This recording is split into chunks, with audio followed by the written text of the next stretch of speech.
Hey guys, I'm Asher Monroe, and I'm hanging out with Rob on Front Row Live. Dude, it's been way too Wow, long. we were just talking about it. It's like I guess the last time we saw was at the Pandora show a long time ago. Right, Yeah, it was right. crazy to see you again here. And 2013, I want to say. was it? You had just wrapped up a video shoot for one of your singles, Memory. Yeah. And now we're here Now for we're a here debut for album. a whole new thing. There we go. Yeah. It's like the start of an era of Asher. Well, yeah, man, we're like what we were just talking about. You know, we're always, all of us are all progressing. We're all doing things that we love and pushing the boundary and moving forward. And so, yeah, it's like just different flashbacks of time in our lives, but it's all working towards a common goal. So, Yeah. it's fun to kind of start seeing the results. But yeah, man, the day is here. I've worked really hard on this album to get it to where it's its final form and to actually finally have it living and breathing out in the public world where anybody can access it and anyone can go listen to it. It's great, because I've worked so hard on those songs, and so just to see them out, it's pretty nice. Now, how do you transition from the music that you were doing before, Memory, for example, to the music that you're doing today? This album is a fun record. You hear a lot of different styles of music on this record, so it kind of keeps you on your toes the whole time. So what was that transition like for you?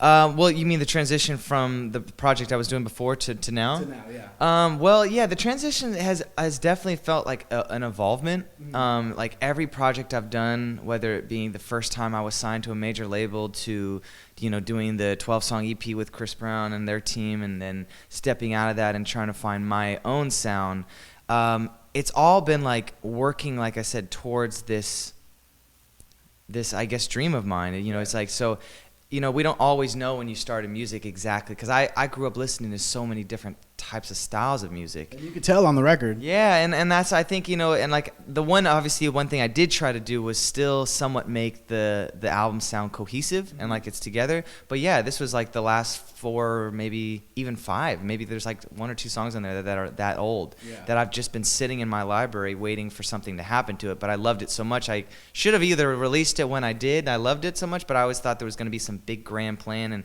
for me, it was just building, I think, up to an album, because I kept having all these great songs in my library, but like I was just putting out singles and chasing the single game. And for me, it was like, man, I have all these great songs. I want to put this together in one cohesive body of work that people can really see. And again, it shows the last few years of different parts of my life where I was emotionally, spiritually, physically, everything. Like it literally was just different chapters in my life that are all kind of came together. So they're all my babies. The ones that I chose to make the final 13 were the ones that I was really passionate about, the ones that I would play hundreds of times, I wouldn't get tired of. But in terms of musically getting to the point where I am now, it's like there's definitely been a lot of different, like I said, with the R&B stuff that I did before, or like, even with this album, you're right, there's a little taste of everything. There's some pop, there's some R&B, there's a little bit of funk, there's there's a little bit of rock. Even someone would say sometimes there's a little taste of country in some of the. A little bit of whistling. Yeah, whistling. I mean, that's how I really started, man. I was before I knew I could sing, I was whistling. Yeah. So maybe I had to throw that in there somewhere. I think it went perfect with that track, and that was actually one of the old tracks that you were mentioning, right? Yeah, exactly. Unpredictable. I've had for maybe a couple years. But yeah, it was funny too. The whistle was like a last minute call. The song. The original version of that Unpredictable never had any whistle on it. I was actually working with a co-producer of mine, and I was putting some final like mixed tweaks on it, and I was just like, I had this melody in my head that I kept hearing, and I was like, I want to just track this really quickly. And he's like, no, he was almost like pushing it off, and I was like, no, I really want to track this one part. He didn't know what I was gonna sing, because most of the time I would get in the mic, I would sing a melody or something, but he was surprised, and then we both like looked back, and we're like, this is kind of cool, this is really different. So I think it added a little flavor to the song. And like I think I've been listening a lot to the Winds of Change song, so it's like little inspirations. That's how music is. So there's a little taste of everything. I think it was perfect for that track. I don't think it would have worked on any other track though. No, I don't think so. Yeah, exactly. You can't force sometimes, even with instruments. Like there was the song Sail On, which there was a funny story in the studio. Was like it was a beautiful song, but it was always piano and vocal, and. There was, I guess I heard a song, I don't know what it was, and it was some sound that I'd never heard before, and I finally tracked it down that it was a steel toe guitar, and I was like, man, I gotta find what a steel toe guitar is. I've never really seen someone play it before, Right. but I was like, I want to hear what that sounds like on the record. And we got this guy to come in. He was like the super pro, like this is like all he does. And you know, he laid it on the song, and I was just like, man, it was like it was everything it needed to just make it sound that perfect finish. Right. So sometimes songs you don't know what they need, Yeah. but the fun part about it being in the studio is it's an experiment. You know, you're mixing things. Like think of it like a chemist lab. You're just adding a little of this, adding a little of that. Right. You know, and then that's the process. I eventually had to get to the point, because I'm a Virgo and I'm a perfectionist, that I had to eventually stop and get to a place where, okay, it's good enough. And you know, sometimes you can overkill things too if you Right. work too long on something. Right, I So agree. so that's probably my next album. That's probably what I'm gonna do. Is Overkill? No, less than that. I would say this album would maybe be a slight overkill, because it would just it was also just the involvement of me as an artist. But I think that was a process I had to go through. But for this next album, I'll probably do like, you know, a bunch of great musicians. We go all in the studio and write it and do it in like a month or two. Right. Get a whole thing done and then see what that comes from. You know, there's just different ways to do it. There's no formula in music. No, exactly. And there's times when a song can be so simple, like Forever. That's probably one of my favorite ones on the album. cool. Because it's so simple, Yeah. and just the simplicity of the lyrics with your falsettos are like perfect. So it's like sometimes you don't have to do too much to a song. It's true. And sometimes you're right. The song is just beautiful as is. And with Forever, that was a perfect example, because that was always vocal and guitar. Yeah. I think it just only in the end I wanted to add a little bass, a little of this, just to give it a little extra anthemic, theatrical vibe, and but without going overkill. And I think that you're right. There's a simplicity in that song. And especially with ballads, there's always a fine line with going too much, but at the same time, those little nuances and those little things can just make you get maybe chills, or maybe, you know, just those little things. So that's what I listen for when I'm in that final stage of making a song.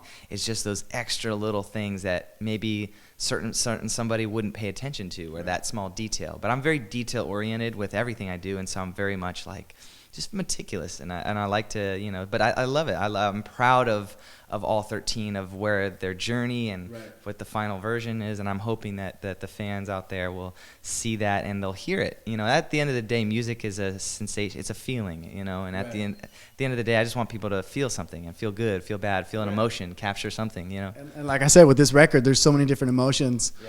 Forever being very vulnerable for you. Sure. And then another one that I really enjoyed was Queen of Hearts. It's upbeat. Yeah. It's like, it makes you want to dance. Yeah, man, that's my jam. I love that one. That one's got the rock vibe to it. You know, that one has a little bit of a, I don't know, man. I just feel I want to do the same thing. Every time I hear that song, I want to get up and kind of rock and, you know, do some type of dance. But yeah, I want to, man, there's lots of ideas from that one too. I want to do a video. I want to do all kinds of stuff, man. I'm doing a lot of, now that the music process is done, all I can think of is visuals. Right.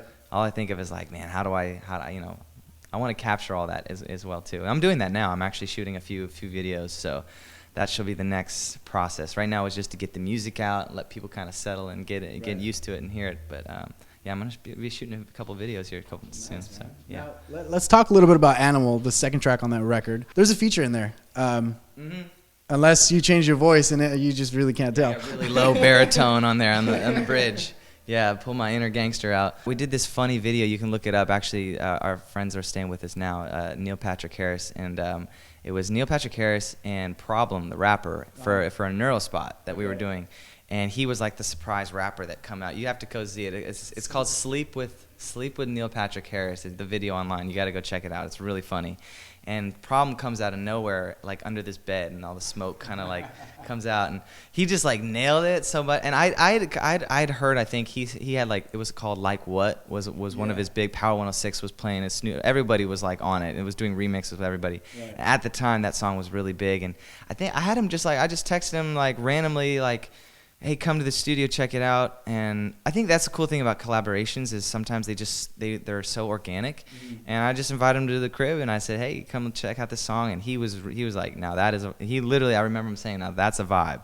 He said, and I said, I got to get on that. So he just wrote his lyrics right there and then and hopped on the song next thing. So it came out as is. And I loved it because he had his own little flavor that he adds to it. And I love collaborations, man. You just never know. I think I'll probably do more of that on this next body of work that I do. You know, I just like working with the new people, and you just bring in infuse these different energies, and it's fun. You know, it's just, that's creating. That's what music is, just creating.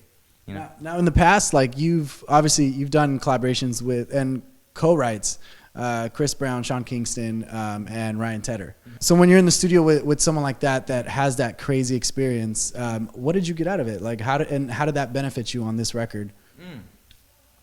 Well, definitely there's always a learning curve. You know, spending like 2 months in the studio with Chris Brown, for instance, or you know, going up to stay with you know Ryan Tedder and work in his amazing studio. You kind of you enter into their element and you see what their creative process is like, because you know, there are some similarities with a lot of people, but everyone does it different. And everyone has their own way to do it. Some people like to work alone. Some people need a lot of hoopla, and they need a lot of energies around them to kind of get the inspiration. And other people really, you know, need with certain writers I've seen, they need that energy to bounce off of. I actually like that too sometimes. I do like writing a lot by myself, but at the same time, there is this like sparring match that you get when you can talk to another writer that gets, you have to, with writing with other people is tricky because sometimes it's like an ego thing. Sometimes like people want to just, well, my lyric is better than yours or my melody is better. But when you have the people that can see beyond that and just see of making the best finished product and capturing an emotion, I like working with writers that will sit down with you and really get to know you better before just jumping into like the bed with like talking some romantic song with some other guy that you just met. You know what I mean? It's like, so with me working with other writers and talented individuals that just understand the process and know that, you know, well, like working with Ryan Tedder, for instance, he was so fast. Like he was just like, he had an idea. He started playing the chords on the piano. Next thing we know, we had the melody. The next thing you know, like, you know, 3 or 4 of us are in the room writing it, and we finished the song in like 2 days. We had 3 songs actually that we hypothetically had, and one was Here With You that became a big single that I put out, and then another one, we didn't actually release that one. It never even actually came out. But yeah, I have a lot of songs like that just like have all these like cool elements, but just they just never got to that point. There's something really fun about working with different people in the studio and learning. Like I said, with Chris, you know, watching him in his element, you know, and just seeing what it's like to, you know, like he's a workaholic. He's just like day in, day out. He's just in that studio, just capturing whatever energy's there. And there's something to take from that, you know, and again, there's no formula. We all have our own ways to get to the finish line. Right. And that's the fun part about it, you know. Ryan Tedder told me this story one time, and it took him 5 years. He was on, like, he would say hypothetically on the couch, but he wasn't on the couch. But meaning it was a struggle, you know, like to get to like his first, you know, massive hit song with Timberland, you know, or like To Apologize, you know. Some people, you know, and Elton telling me, you know, it's, you know, it takes people years to find their sound, and so that's what I would encourage other artists too, is like, you know, even if you just started, you feel like you have this like, you obviously know you have an ability or talent to do it, but just be patient with it. Be patient. It's a craft. Everything is like, I'm still learning to play other instruments. I'm still getting better as an engineer. Like there's nothing that you just learn overnight. And as long as you're willing to dedicate yourself to whatever that craft is and be the best at it, that's when it really shines in the studio. And then you can work with anybody. I can now go into any studio right now, and I feel comfortable on any level working with anybody. And I feel like I can carry myself and do, you know, and add value to the room and not be the guy who's like expecting everyone else to do the hard, heavy lifting, you know. And so, yeah, it's fun, man. You know, it's good to work with other people. Right. And with that experience, with going into the studio for this record, as we mentioned earlier, this record is a little bit of everything. So I have a hard time believing that you worked with just one producer. Were there various producers that you worked with? Believe it or not, I think there was only, well, let's see. In terms of producers, maybe like total, maybe 3 producers. Okay. And that's kind of low compared to like what you would think, even though, I mean, and even in terms of songwriting, maybe 4 people. And I wrote on every single song. Yeah.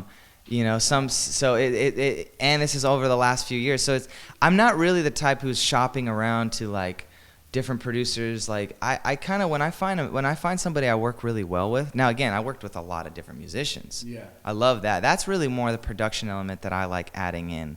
That I mean, I worked with everybody in terms of like musicians, but in terms of somebody that gets my vision, gets my sound, gets what I'm going. It must be hard. Yeah, and I sit and like just so you know, like in terms of the production elements, I sit with the producer and I actually like I'm playing instruments sometimes. I'm actually in there engineering different sounds, and so I'm really like I would say any producer that you would say that worked on any of these songs with me, I would call myself a co-producer in the element. I didn't like have anyone just throw me a track and say like, oh, you know, right. I worked from the ground up on all the stuff, including all the songs and all the sounds that go behind it. So I was really in the nitty gritty from the very start to the very finish of everything. So yeah, like I said, yeah, it is. And it was because like I said, I wasn't trying to water it down by working with too many, and that's when it gets too crazy. I just feel like you got to work with people that you got a good connection with, and also too you want to work with people you have chemistry with. Yeah, you know? Exactly. So that was important for me to like not get too watered down with too many different things, and I wanted to be a part of that process. And so, like I said, most of the songs were done. It was just finding a few different producers, co-producers that I would work with to just kind of help me fine-tune some of the sounds. But yeah. Right. And with this record, you chose Hurricane as the lead single. What is it about that track that you wanted it to be the first? You know what? At this point, like I think Hurricane was, well, for instance, that one song is completely, I mean, I wrote it 100% me. So for me, that was, that song just had, it just kind of, I don't know, it kind of represented the album to me for whatever reason. It felt like not only from an emotional place, from a lyrical place, from a sonic place, I just felt like that song truly represented me and where I was in my life. And now, and it's actually more current. It's probably one of the more, I wrote it in the last year and a half. Okay. So it's like, that to me was a more, I don't know, I just like, you know, I don't know what it is. Sometimes there's just something that there's a connection I have with that song. Yeah. It just like that's my baby, you know. Yeah. And so I don't know why, for instance, that one specifically. I just know that one, you know, it's kind of hard when you have all these songs. At the end of the day, you have to kind of figure out which one is still your favorites. Right. That's how I had to do it in the beginning. I had so many songs in my library that I feel like it's hard to do that in general. I had to put like all these playlists together, and it comes from a bias because I like all these different songs for different reasons. They're all attached to me in some way. But like, you know, eventually I was playing them for people in my personal life, or you know, I didn't get a lot of opinions early on because I just like to base off of what I really felt connected to, but I don't know, I just got to the point where I was narrowing down. Then I got to my 13, and then even from that 13, you still have to find like, okay, what's my favorite 2 songs? Right. I mean, I would tell you right now off the bat, Hurricane, Inner Warrior, Right Away, Sail On, and Sweet September. Those are my top 5 songs. Wow. Those would be my favorite. Right. Now everyone, like, it's funny, I'll play the album for all these different people, and everyone likes something different for whatever reason. I have no idea why someone likes this song, Jukebox, or Unpredictable. It's great to hear that everyone has their own favorites. Of course, I have my own favorites. So I just, by default, I picked Hurricane as like the main lead single. But again, I'm pushing them all actually right now independently. So there's technically multiple lead singles going on, but yeah, we'll see which one actually eventually goes to hopefully radio. Which one resonates the most? Yeah, that's why I wanted to put out the album the way I did. Is I wanted it to resonate with the fans first, get a real natural engagement, and just see what people gravitated to most. Right. And then from there, go really press forward with, you know, pushing more promotion towards one song versus another. But in the beginning, it was hard for me because they were all my favorites. So I was like, man, I'll let the fans kind of pick it out. Right. Well, dude, I like I said, I'm enjoying the record, and I love that it's like, for some people, all over the place sounds bad, but I mean, I love that it is all over the place, because, you know, the more you listen to music, the more you get into different genres of music. Yeah. So it's like it's almost like a mixtape here. I get a little bit of everything. That's good. Hey. So that's kind of nice. I take that as a compliment, because at the end of the day, it's my inspirations. This is my, like I said, growing up, you know, listening to so much different styles of music, right, and just wanting to continue. And like I said, this is like the first album I'm putting out. So I don't know. Maybe you're right. Maybe the next album will sound very much under one lane, and But I think for this first one was just like pulling the best of what I had. I didn't want to give my fans like the I wanted to give them the ones that I felt at this time right now in my life were like my best. Right. And like hopefully up from here, you know. That's the goal. The record's out now, Inner Warrior. Any plans for some shows, some tours? Like what is coming up for you? I got a big show coming up. Well, let's see. October 4th, I got a big show in LA. Going to New York in September. I might be doing a show there. I'm in talks with a few other artists right now that I'm personally trying to put together a tour. Nice. So maybe that could be, you know, maybe for any of the fans watching or any artists that are watching this. I'm looking to also collaborate with some other. I'm thinking more like, you know, some up and coming people. Like I want to put a really cool tour together with people that just base it really all about the music, and make it a really fun. Like maybe every city's a little bit different. Right. And I don't know. I haven't really fully mapped it out completely, but I want to get at least 3 or 4 artists that are, you know, kind of all here on the same level, kind of still, you know, putting out their music and have maybe an album or a single to promote. And you're looking for bands? You're looking for solo artists? Totally. I'm open for both. But right now I've got a few yeses from a couple people I've reached out to. So no dates just yet, but it would be around the corner. Definitely any, you know, probably very soon. I might have a band to send your way then. Dude, send please do. If you have any, because that's the thing nowadays. Like bands and artists, they love to. Who doesn't want to go out on the road and perform? Right. You know, and I feel like especially if you're with other like-minded people, and you know everyone's out there, you know, sharing and. Because again, not every artist is always getting calls from people like, "Hey, do you want to go on a tour?" Usually, the artists have to do the chasing and find, you know, get the right people. It's all that social media today. Social media, but I'm definitely, like I said, I'm putting it out there. I'm putting together a really amazing tour with some really great artists, and let's make it all about music. But yeah, I want to definitely looking for some collabs there.